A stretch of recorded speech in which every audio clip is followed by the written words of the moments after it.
Are you better off with a worn premium tyre or a new budget tyre? That's a question a lot of you have been asking, and I haven't actually had an answer because it's quite a difficult thing to test. Luckily, Michelin are one of the companies that are pushing the total life performance. They believe a tyre should work as well as it can all the way down to 1.6 millimeters, and they believe they develop their tyres in order to do that. To find out whether this is true and whether a new budget tyre is better than a worn premium tyre, I have a Michelin CrossClimate 2 that's been machined down to around 2.2 millimeters and then driven on the road for 4,000 kilometers, and a brand new Tomket all year 3. I mean, you can see the difference in tread depth. This is almost at the wear bars, and in fact, it pretty much is on the wear bars here, and this is brand new full tread depth. I'm not satisfied with just doing this in the dry or just doing it this wet. As you might have guessed, we are also doing this in the snow, so this should be the ultimate test of whether this can beat this. I'm skeptical. Michelin are confident. All I know is it's going to be a really interesting test. So let's start with snow handling and see whether something with this little tread depth really can dig into the snow, or whether this, which is quite a nice meaty chunky tread pattern, will win. Somehow the near slick CrossClimate 2, the very worn CrossClimate 2, is faster around snow handling than a brand new all-season tyre. And it might be a budget all-season tyre, but if you've already seen my all-season tyre test, if you haven't, go and watch it, it's actually a very good budget tyre in the snow. It beats some premium tyres in snow handling quite convincingly at points. The budget all-season tyre did have a little bit too much understeer, and it was a little bit vague. Like I said, the levels of grip were fine, they were good. As the pack goes, it was good. And for the price point, excellent. So quite how this worn CrossClimate 2 is faster in snow with no tread, very few things in tyres surprise me.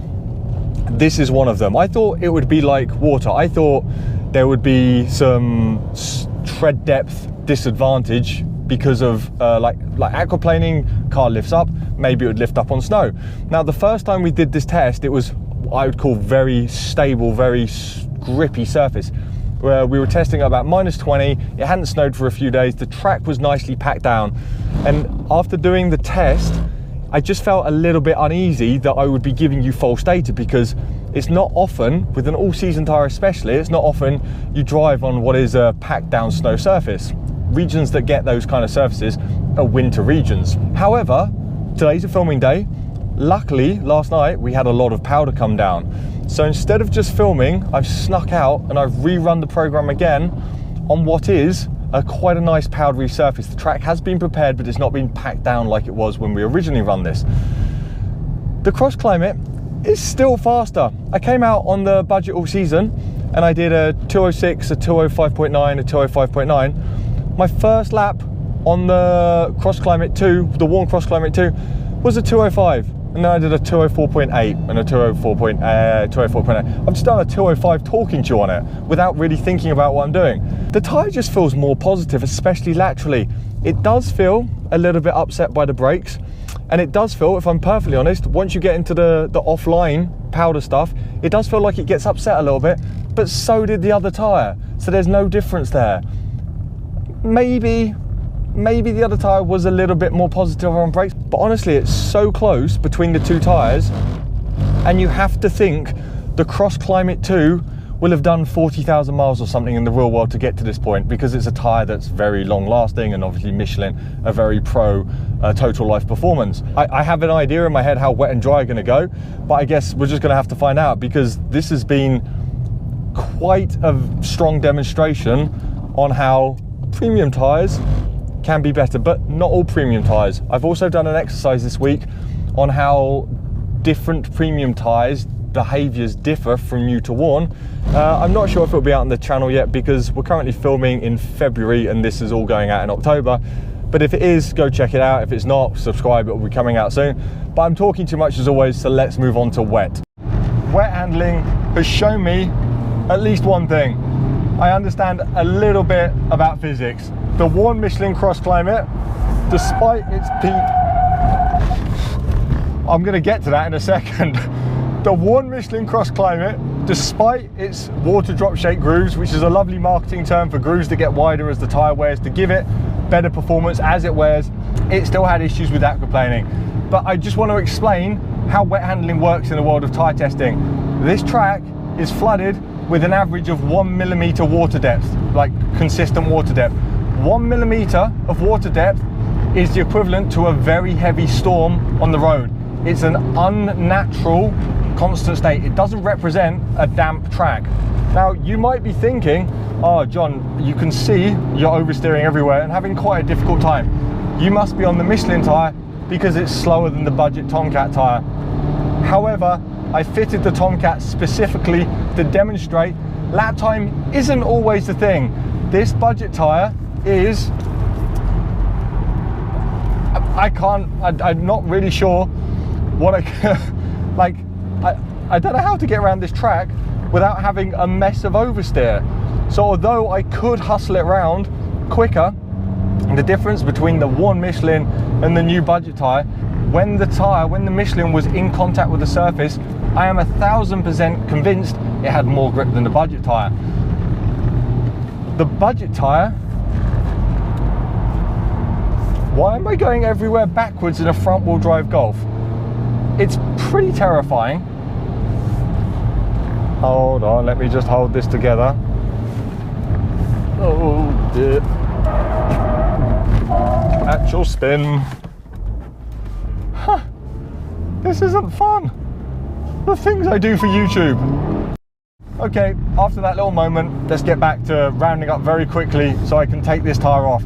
The Michelin might have been a little bit slow around the lap, but I'm 100% convinced that when the tyre was in contact with the surface and it wasn't aquaplaning, which you probably wouldn't be doing on a normal rainy day unless you hit a puddle, it 1000% had more grip.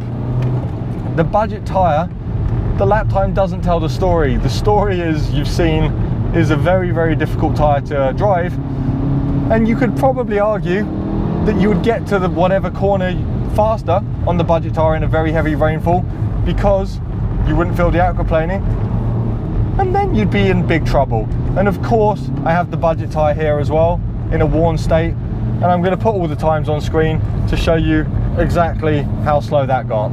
So what about the other qualities of the tyres? Starting with dry grip, if you didn't already know, everything else being equal, a worn tyre will perform better as it wears down, i.e. dry grip will increase with lower tread depth. The dry braking results perfectly highlighted this. The worn Michelin stopped the car in 35.2 metres, the worn budget 37 metres, the new Michelin 38.5 metres, and the new budget 43 metres. So if you didn't believe me before that dry grip improved with wear, now you should. Dry handling had a similar but smaller improvement for the worn tyres, with the worn CrossClimate 2 not only being faster than the new budget tyre by nearly 2 seconds, but also beating its own new time by half a second. Subjectively, things improved too. During the dry handling lap, the worn tyres felt better on the brakes and had sharper steering precision and speed. After driving new tyres all day, it almost felt like a different category of tyre. This is all down to less tread depth, meaning less tread pattern movement, meaning the car steers more quickly and more directly, and overall just feels more sporty. This is also often why I get questions asking why the steering feels worse when they've just upgraded their worn tyres to new tyres. Tread depth really makes a huge difference to steering response, especially on siped and directional tyres like these. Another positive of lower tread depth is improved rolling resistance. The CrossClimate 2 already has a big advantage over the Tomket when new, and the worn CrossClimate 2 offers another 20% rolling resistance improvement over the new state. This is good for both your wallet and the environment, and also one of the main reasons eco or EV tyres often start with lower tread depth. Speaking of tread depth, even though the Michelin starts with around 6.5mm and the Tomket 6.6, the Michelin will offer at least 33% more tread life. Not only are less tyre changes better for your wallet, it's also better for the environment. As the tyre wears, microparticles are generated and generally end up in the soil and the water systems. So the more miles you get for the same amount of tread depth, the better it is for all of us. And of course, the next generation. To conclude, I feel all of this has been a pretty convincing argument that you can be better off with a worn good tyre than a new budget. Obviously, I'm not suggesting you go out and buy worn tyres. the Michelin we tested with was just about on the legal limit. So even if it is performing better, it would be illegal to use in no time at all. But it really does go to show that for the majority of situations, if you have a well-designed tyre at lower tread depths, say around 3mm, when some manufacturers recommend you change your tyres, for the majority of conditions, you're likely still better off with the worn premium tyre than swapping out for a new budget. So is your wallet, so is the planet. It's basically a tyre win for everyone, which is my favourite kind of win. One final note, as I said at the start of the video, Michelin are generally thought of as the leaders in worn performance, but based on test results I've seen, other premium manufacturers shouldn't be too far behind in certain conditions. That said, I expect Michelin's snow advantage will be hard to get close to for any manufacturer at the moment. Basically, a good tyre is usually a good tyre when worn too. The final question I'm sure you're going to ask is, when am I going to do worn tests? If you recall what I said about the conditioning of these tyres at the start of the video, they were machined down to 2.2mm, then run on the road for 4,000 kilometers. That's expensive for a few sets and gets really expensive when we're doing many sets. For 10 sets, that's a lot of miles and the tyres have to be run in convoy. I can't just give them to people to run. It has to be exactly the same, which means the costs are just insane.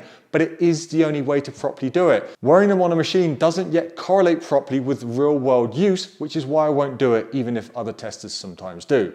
That said, I am working very closely with various people to try and work out how to do this in the future, as it is so important. Stay subscribed for updates in the future. I've said future too many times, but no more edits. This has taken me a few times already.